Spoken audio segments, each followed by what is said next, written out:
আজি আকৌ এটা নতুন ভিডিঅ'লৈ মই নিজে স্বাগতম জনাইছোঁ। মোৰ ব্লগবোৰ আপোনালোকে নিশ্চয় চাই থাকে।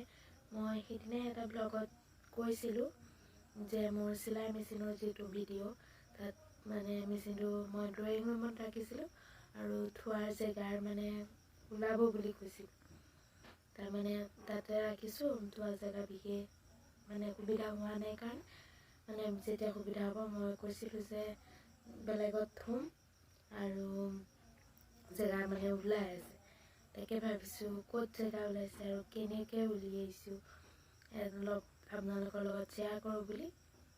আৰু মই সদায় মানে মোৰ যিবিলাক ৰন্ধাৰ ভিডিঅ' মই দিওঁ এইবোৰত আপোনালোকে নিশ্চয় দেখিছে চাগে। সদায় মই মাটিৰ মানে পাকঘৰ এতিয়াও চাওঁ, মই পাকঘৰতে কাম কৰি আছোঁ। এতিয়া মাটিৰ পাকঘৰটো মানে বনাই আছে, সেইখিনিও দেখাওঁ আৰু কি জেগা উলিয়াইছে গোটেইখিনি সম্পূৰ্ণকৈ ভিডিঅ'টো স্কিপ নকৰাকৈ চাই থাকিব। ক'ত জেগা ওলাইছে বা ক'ত মই মেচিন থোৱাৰ ব্যৱস্থা কৰিম বুলি ভাবিছোঁ সকলোখিনি চাই থাকক।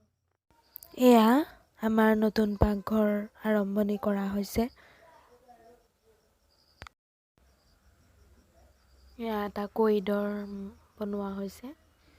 কৰিডৰটোৰ পৰা মানে এইটো চাইডে এইটো এফালে পাকঘৰ হ'ব, এটা এফালে ৰুম হ'ব। এইটো মাজৰ কৰিডৰ বনোৱা হৈছে।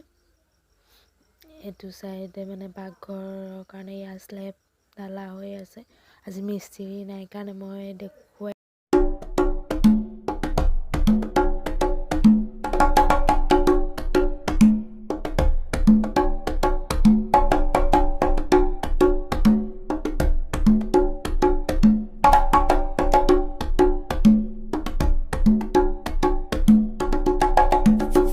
কেনে পালে নিশ্চয় কমেণ্ট কৰি জনাব আৰু চেনেলটো ছাবস্ক্ৰাইব কৰিবলৈ একদম নাপাহৰিব।